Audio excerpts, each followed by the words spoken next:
in talking to you guys today. If you didn't get a little theme hint from the video, we're going to be diving in a little bit about fear. But I wanted to kind of pool the room, and I'll put myself out there in a minute, don't worry. I wanted to see what kind of fears we have in the room. There was a couple that popped up on the screen. Is anybody afraid of spiders, snakes? Anybody afraid of heights? Pastor Jeff, you got your hand up all the time. What about flying? Anybody have a fear of flying? Got you? Well, we got lots of them. What about, is there any animal fears, like large animals? Like, is anybody like afraid of a bear attack? You know, unhealthy fear of bears? Pit bulls? Okay, so we got some dog fears. Anybody afraid of cats? Just don't like them. Oh goodness, yeah, fear is a funny thing. I have a fear. Pastor Tommy, actually, it's his favorite thing to tell people. I don't know why, but his favorite thing to tell people, especially the kids at our daycare, is that I have a really strong fear of birds. I don't know where it came from. I was never attacked by a bird, but it is something that it has resonated with me for a while now. So like the birdhouse at the zoo in Richmond, the little budgie stick things, worst nightmare. You take me there, we are no longer friends. I will no longer speak to you. You could not pay me $1 million to go into that birdhouse. I would not do it. I don't want them to touch me, land on me, nothing.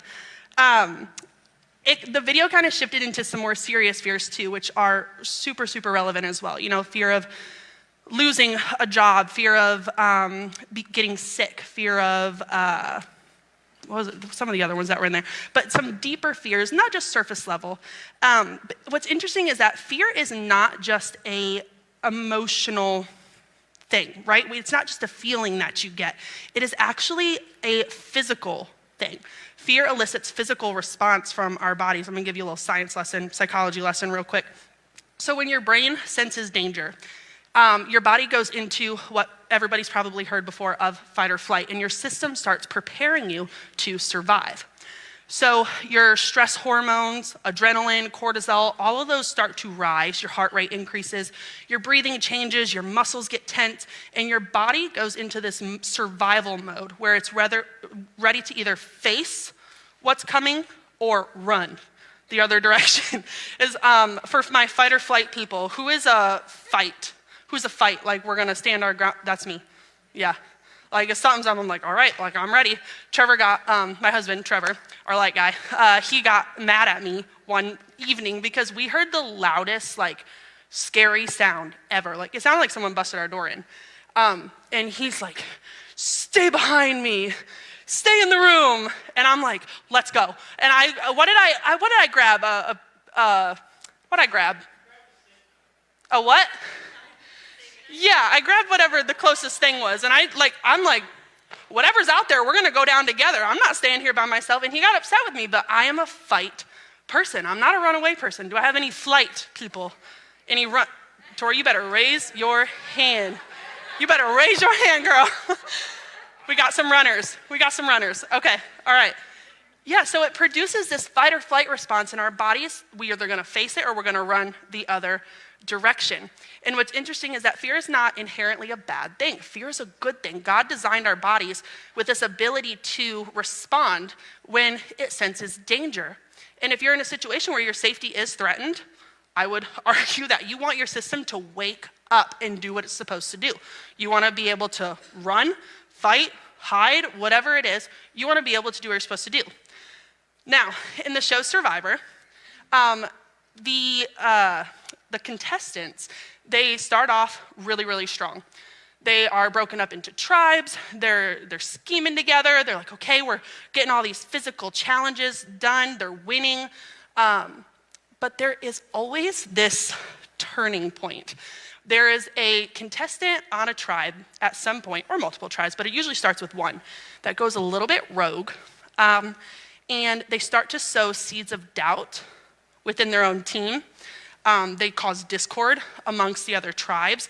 And all of a sudden, people start turning on each other, alliances are broken, and nobody knows who they can actually trust. Fear enters in and disrupts the entire game. So it is a physical game, of course, but when fear enters in, somebody that you've been ride or die with from day one, now all of a sudden you're looking at them sideways and you're like, ooh, I don't know. And you start to feel a little bit uneasy. And that is when it becomes a problem. Fear is not a bad thing, but it can be problematic because when you get caught up in your own mind, these players, contestants get caught up in their own mind, their fear becomes disproportionate to the actual reality of the situation.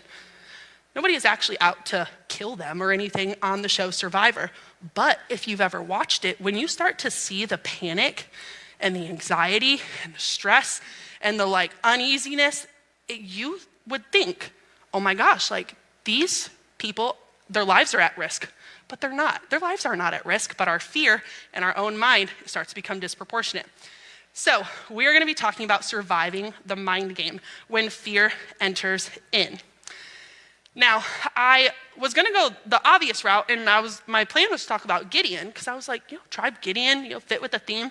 But after Pastor Jeff's message last week, I felt led in a different direction. I wanted to stick with our Israelites who are wandering the wilderness, dazed and confused, angry, complaining, but I wanted to stick with them and get into the next part of the story. So before we read, this is really important.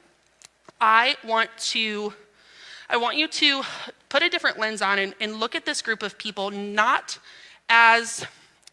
just people that keep making the wrong choices, because I think sometimes it's easy when you read the Bible to look at the Israelites and be like, oh my gosh, would it kill you to do the right thing one time? But I get a little irritated. I get a little irritated reading. I'm like, guys, it's not that hard. But put the lens on and kind of walk a mile in their shoes, if you will, and view it from the lens that this is a group of people who have escaped slavery, been wandering in the wilderness, yes, because of their own choices, but they're wandering in the wilderness and they are actually operating out of survival mode. And we're gonna talk about that in a minute of what we do when we're in survival mode. So let's jump in real quick to the text.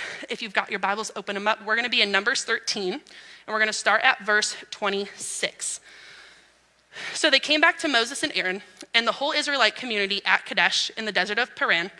There they reported to them and to the whole assembly. Mind you, they're at the edge of the promised land here. Moses is sending some spies in, a group of 10. Let me give you some context. 10 spies, go, scope it out, report back, right? So there they reported to them and to the whole assembly and showed them the fruit of the land. They gave Moses this account. We went into the land to which you sent us, and it does flow with milk and honey. Here is its fruit. But the people who live there are powerful, and the cities are fortified and very large. We even saw descendants of Anak there. Then Caleb silenced the people before Moses and said, we should go up and take possession of the land, for we certainly can do it.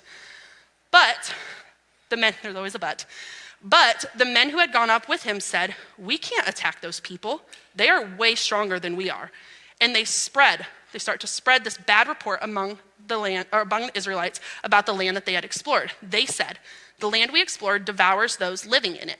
All the people we saw there are of great size. We saw the Nephilim there, the descendants of Anak come from the Nephilim, and we seemed like grasshoppers in our own eyes, and we looked the same to them. So we'll pause there. We'll pick back up in a minute. But 10 spies, they went, they saw, they came back, and they confirmed exactly what God said, right? If you remember from last week, if not, there was a promise that the land would be flowing with milk and honey. So they go and they see, it is exactly as God said. Shocker, right? That's what he does. He fulfills his word. So they did, and they even brought back fruit as the evidence. And they said, look, we have everything that God said. But they also decided to mention, which was important, I think, about the people there. And it starts to spread, and they start to report this to the other people in the assembly and in the camp. And that grumbling starts to, that little hum of uneasiness, grumbling, we can't do this, it starts to rise up. So before we talk about their fear, though, we have to recognize that fear exaggerates the obstacle. This is kind of what I talked about when that fear becomes disproportionate.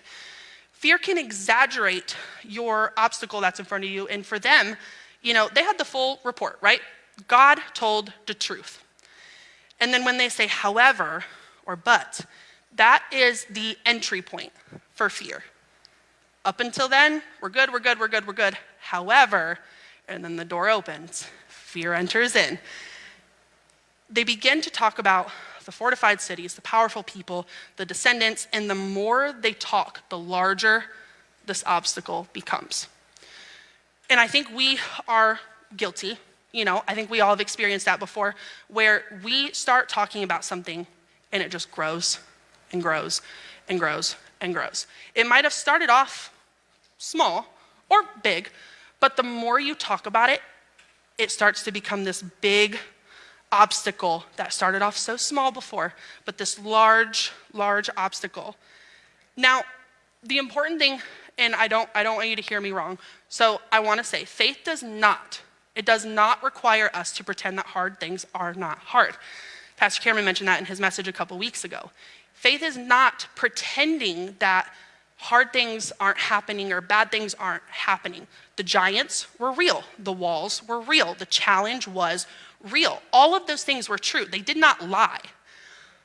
But when you brought fear into the mix, it had a way of making the obstacle fill the whole frame, right? The whole picture. And they no longer could see God's faithfulness around it. So you have this big picture, the land is what it is, but there's some things we got to conquer. And it covered what God had said. It covered the promises that were fulfilled. And they weren't able to see God in the middle of it because their fear made the obstacle so much larger than originally intended, I believe. My survival truth number 1, we're gonna have a few of these for you. So number 1, fear does not always lie about what you're facing, but it sometimes just leaves God out of it. Fear is a tricky thing because sometimes our fear is not something physical, right? It's not something that's in front of you. But if you think it to death or talk it to death, it becomes this large thing and you start to push the larger your problem gets, the more God gets pushed to the side because you're not focusing on his promises and his faithfulness. Because we get so caught up in our minds, we disregard the God who created us to walk through whatever the challenge is in the first place. The presence of an obstacle doesn't cancel the promise of God. Because the giants were there and the fortified walls were there, God didn't take away the good things that he had promised to the Israelites. The same God who brought them out of Egypt was still with them at the edge of Canaan. And it's the same God that's with us in the middle of whatever we're going through that seems so large to us right now. Self-examination question for you.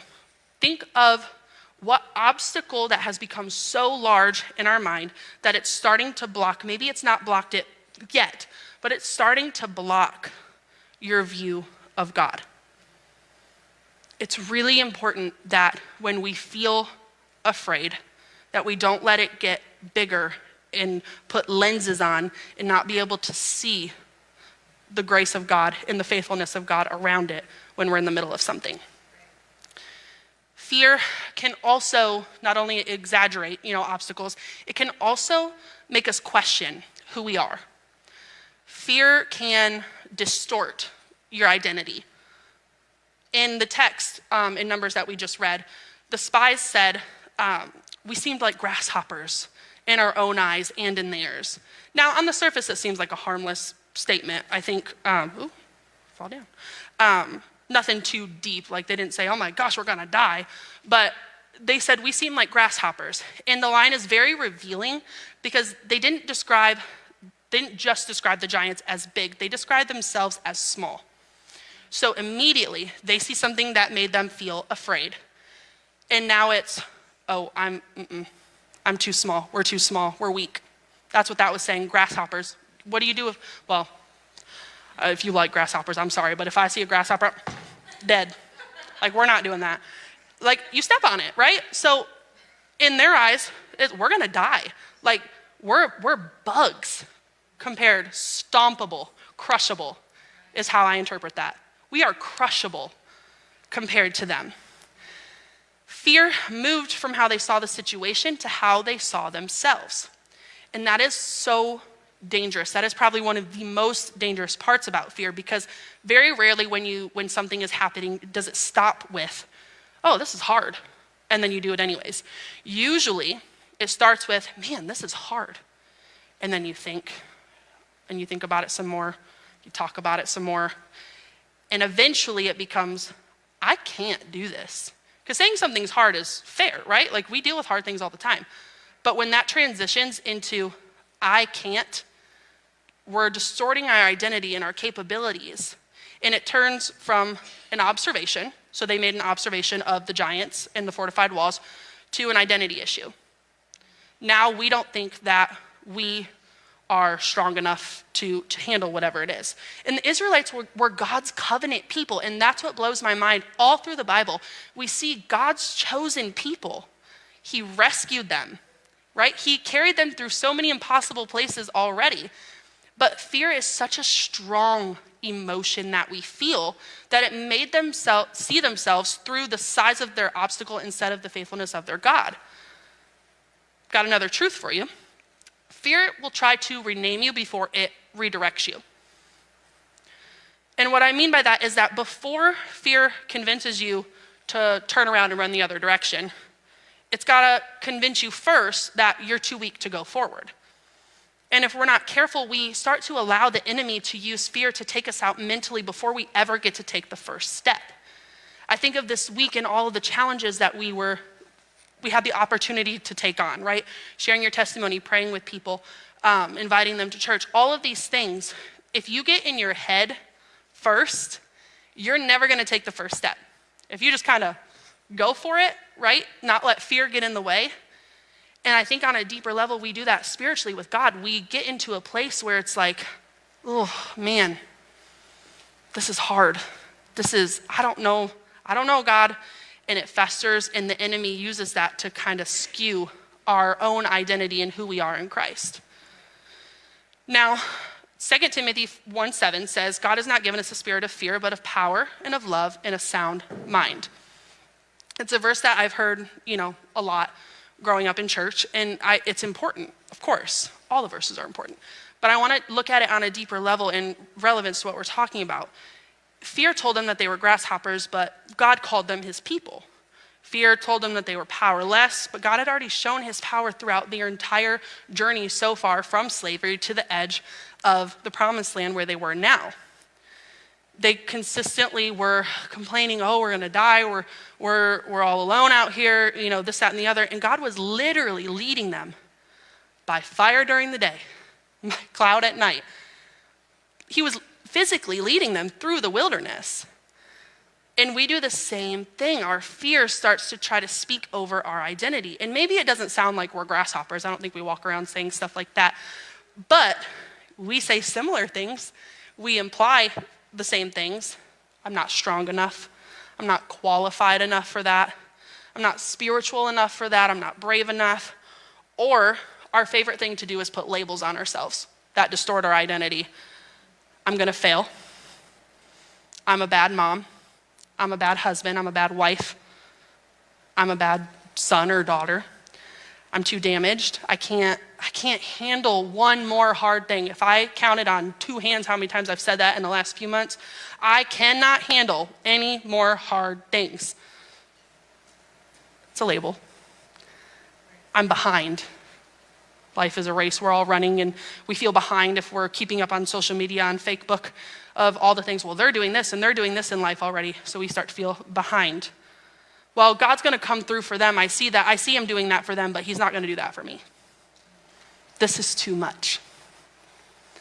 We start to shrink ourselves down to the weight of our fears until we have a distorted view of who we are, and we don't even recognize ourselves anymore.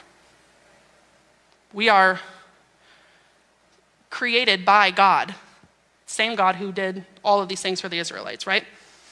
But we label ourselves with all of the inadequacies until we look like grasshoppers comparatively, And when those thoughts start rising up, I think it's important to know how to combat those.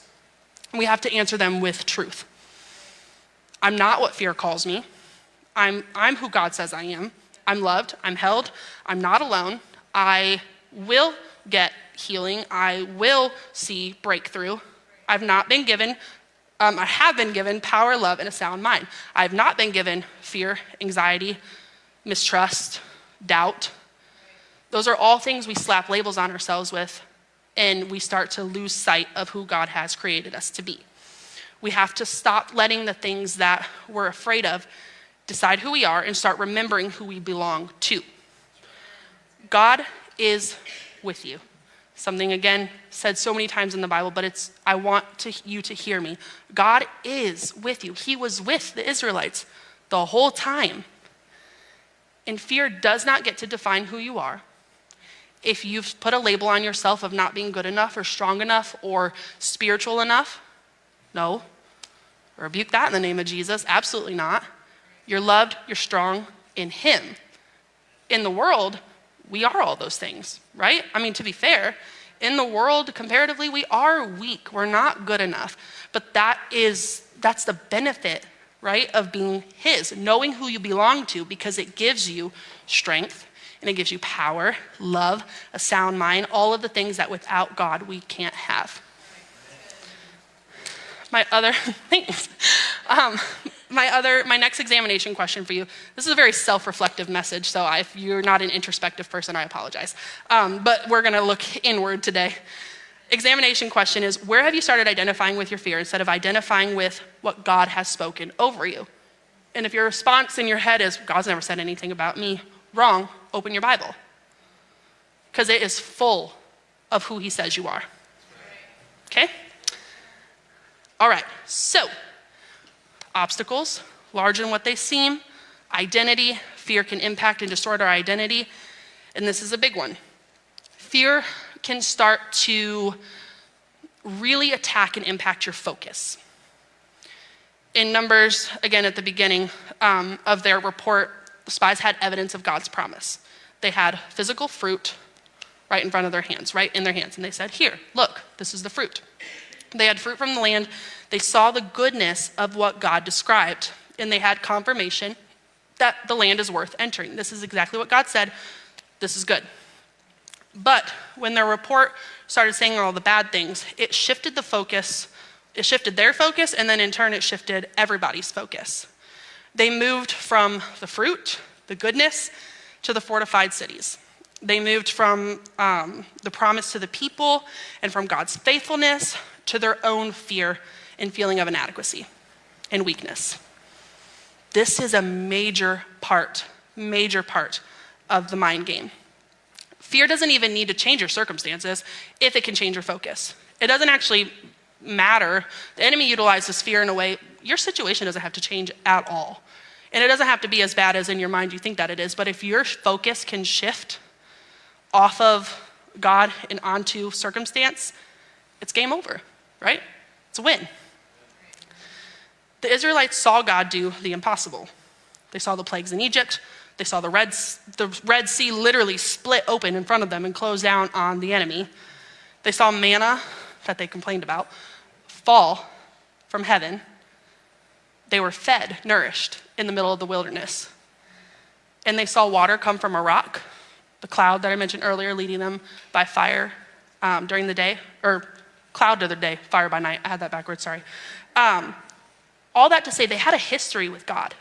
This is not some new thing for them. They've seen all of the promises and all of the miracles that God can do. But fear pulled their attention away. They're complaining, they're grumbling, all led up to this moment. They're wandering through the wilderness all up to this moment, and they see the promised land. They see it with their eyes. And all they can focus on is the bad. Jennifer, when you were sharing your testimony, I was like, oh man, she's stealing some of my points on my message. But fear pulled their attention away from God of what he had already done, and it locked it onto what might happen next. And my next truth for you is that you can have the fruit in your hands, but the giant's in your focus.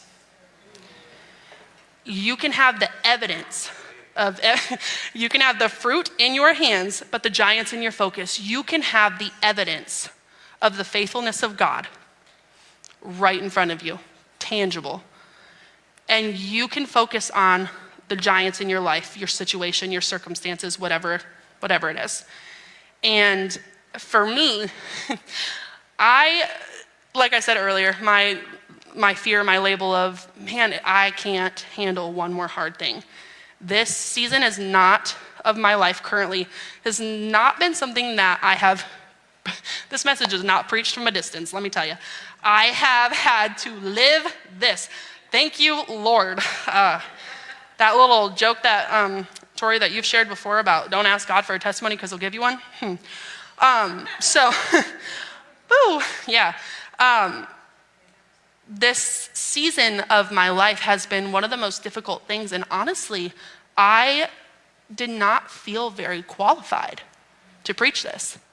I stood in my dad's office and I was like, I don't know how to preach something that I feel like I'm in the middle of.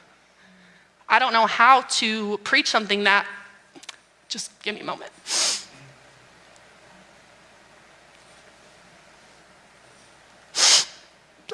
Ugh.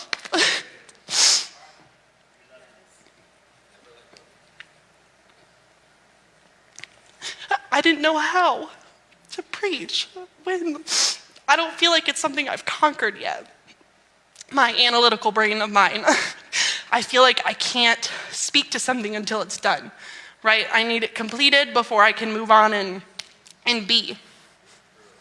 So, this season and this message is something I'm in the middle of, walking through miscarriage, finding out Trevor and I were pregnant in February, walking through miscarriage shortly after, and then literally right after we get over that and things are looking up, I end up in the hospital, and sickness and all of these things, right?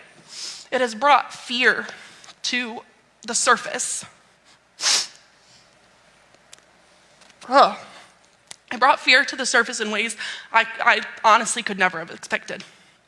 Fear about my body, my health, fear about the future, fear about, could this happen again? Speaking to the miscarriage and to the sickness. Fear that maybe I'm not as strong as I think I am. Because I think I'm pretty tough. I joke all the time that I'm a strong person and I believe that I am. But this season of my life, man, I'm like, I don't know, God. I honestly, I don't know. I don't think that I am the person that I thought I was. And I don't think that I'm equipped to walk through this. There have been so many moments where I knew God was faithful, but my focus was fighting for its life to stay there. I had so much evidence that God had carried me through, right? I had his word that I'm familiar with. I had his presence that I know, I feel often. I had so many wonderful, wonderful people praying for me and there for me. And I had every reason to know that I was not alone. My husband walked right by me through it. And I was never physically alone. But the fear that I was feeling, that I fight to not feel, was making my pain so much louder than his promise. It wanted me to obsess over the unknown, to rehearse every possible failure. Where did I do something wrong? What could I have done differently? What can I do differently next time? And I stare so long at the problem that I start to forget and lose focus of the evidence of God's faithfulness in my life. What I'm learning, always learning, is that faith, obviously, like I said earlier, doesn't mean that fear doesn't show up. Faith means that even when fear shows up, because it's going to, hard things are going to happen, that I have to take it captive and bring my focus back to God. Because what I focus on and what we focus on, it will eventually shape what you believe. So when you keep focusing on what could go wrong, when I keep my mind on everything that has gone wrong, my fear grows. And then when I start remembering, I gotta remind myself, Allie, we're not doing this. We're not doing this today. I was talking to my mom and Jennifer, and I was like, man, it just comes in waves. I was like, I think I'm fine, I'm over it, whatever. And then it just comes in another wave and it's a breakdown. And in my mind, I'm like, oh my gosh, like what is wrong with me? What is wrong with me? I am stronger than this. I'm better than this. And I have to keep remembering what God has already done. And so my faith has room to rise. It doesn't mean we ignore the giants. It just means we refuse to give them the center of our picture. They're there, but God's here. Our problems are in the background. Our problems are in the waiting, but God is right there with us. And his promise deserves more attention than our panic. My next question for you is, what has had most of your focus lately? Has it been the fruit of God's faithfulness, or the fear of what could go wrong, or the problems in your life, or the bad things in your life, or the things you're frustrated with? Where is your focus? It's easy to think that as long as we keep things in our mind, it's a safe thought. But truthfully, what we focus on rarely stays private. Eventually, what is happening in our mind starts to come out of our mouth, and it shapes our attitude and affects the people around us. And I'm gonna read quickly, I'm running out of time. Fear spreads when it goes unchecked. In Numbers 14, I'm gonna paraphrase, you can throw it on the screen if you'd like, but I'm in Numbers 14, 1-4. The Israelites, the communities, raise their voices, they're crying, they're weeping out loud, and they grumbled against Moses and Aaron. They start wishing that they died in Egypt. They wish they die in the wilderness. And they say, we should choose a new leader and go back to slavery. Bizarre, absolutely bizarre to me. And in Numbers 14, skip ahead, 14, 21 through 23, it says, nevertheless, as surely as I live and as surely as the glory of the Lord fills this whole earth. This is the Lord talking. Not one of those who saw my glory in the signs I performed in Egypt and in the wilderness, but who disobeyed me, tested me 10 times, not one of them will see the land that I promised on oath to their ancestors. No one who has treated me with contempt will ever see it. And then it goes on to say in Numbers 14:24, but because my servant Caleb has a different spirit and follows me wholeheartedly, I'm going to bring him into the land he went to, and his descendants will inherit it. Getting so caught up and afraid of the unknown and grumbling and complaining, you forfeit the promise. They forfeited being able to go to the promised land. And instead, they did die in the wilderness. And God said, but not Caleb and the children, because they have a different spirit. They follow me wholeheartedly. And last week, Pastor Jeff talked about complaining as rehearsing everything that God hasn't done for you. Unchecked fear is rehearsing your circumstances and leaving God out of it as well. So complaining is rehearsing what God hasn't done. Unchecked fear is rehearsing your circumstances and leaving God out of it. Cameron, if you want to come up. And then it moves from thoughts to words to attitudes, and from attitudes to behaviors. And it's not always just processing a situation. I just got to process out loud. I got to process with somebody. You're actually giving your fear more airtime than the truth. And you're spreading it to people around you. Tune in Saturday at 6 o'clock to my fear and anxiety issues. No, it's real, right? But we don't need to spread our fear and our doubt and sow that discord to where our tribe members from other tribes are like, ooh, maybe I shouldn't trust God as freely as I do. And not to say don't share your problems, it's important to share, but be ready for it to be answered with truth. Oh, I'm just being realistic. No, you're building a case for disobedience, actually. It is important to speak truth to fear. Yes, there were giants. Yes, the cities. Yes, the people there were strong. But God promised the land. He had already brought them this far. And he made a way where there's no way. The fear only spread because the people agreed with and rehearsed the wrong report. Faith can spread too. Courage can spread too. Truth can spread.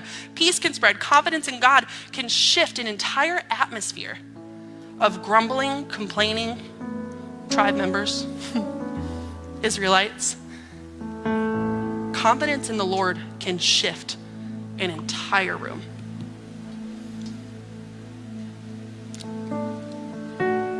ahead real quick, Trevor, if you don't mind. Go ahead and skip to my point 5 real quick.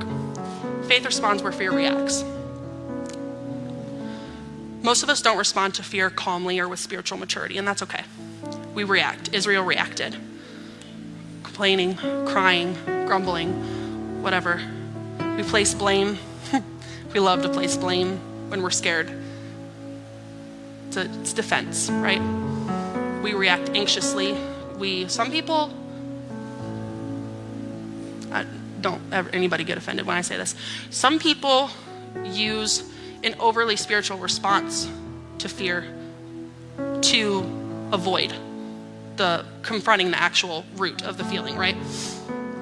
Oh, God's got this. Yes, he does, but sometimes we use that as a blanket statement to not acknowledge the truth of the situation or what's going on. So avoidance, some people, fear looks like control. Me. That's me. I grip everything tighter, never let go. You really set me up.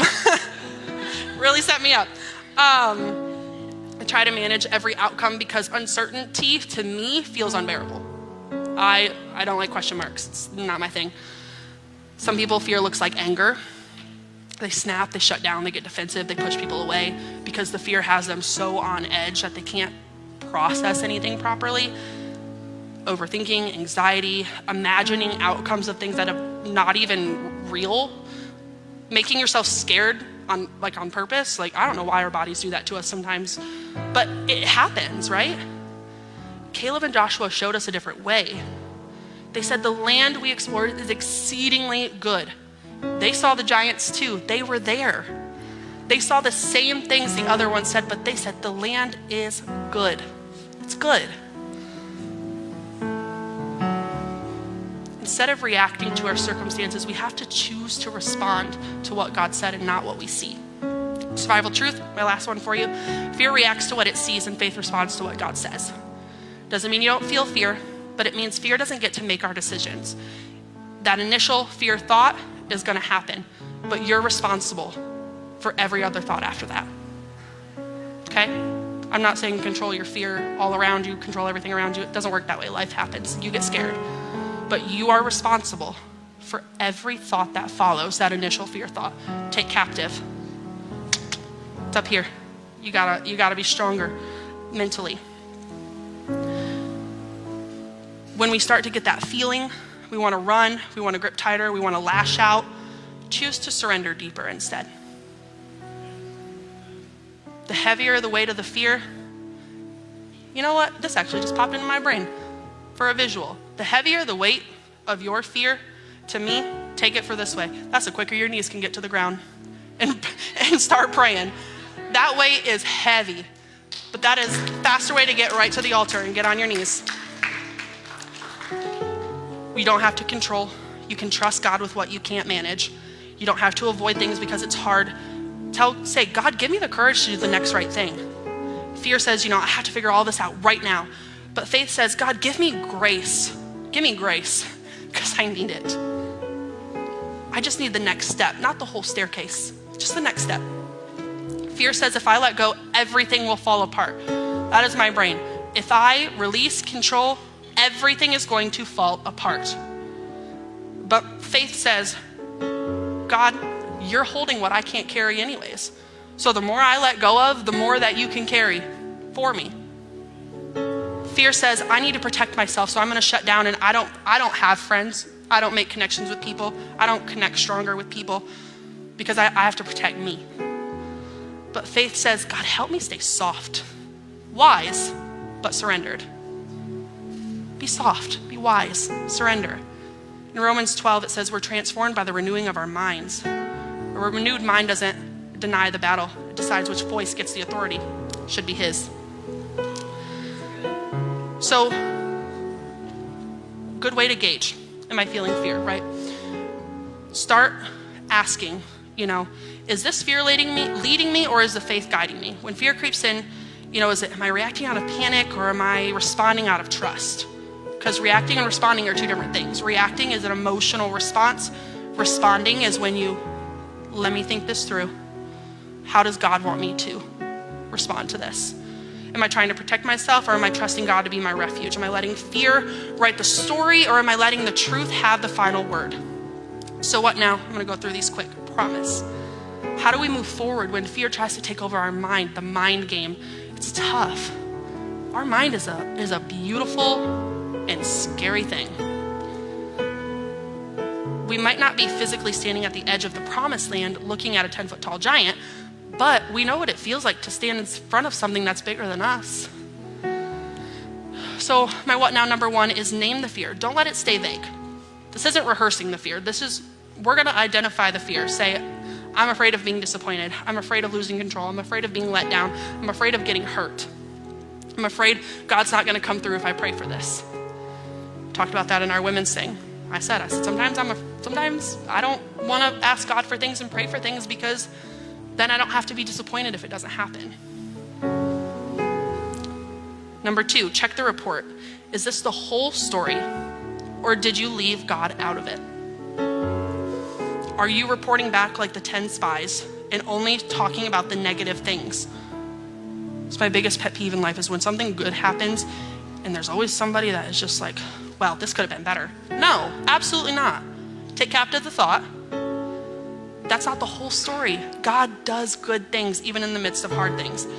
Number 3, shift your focus. Remember the fruit in your hands. This is mine. This is my point. This is where I'm at right now. Remember the fruit in my hands instead of the giants in my face. God's faithfulness is there.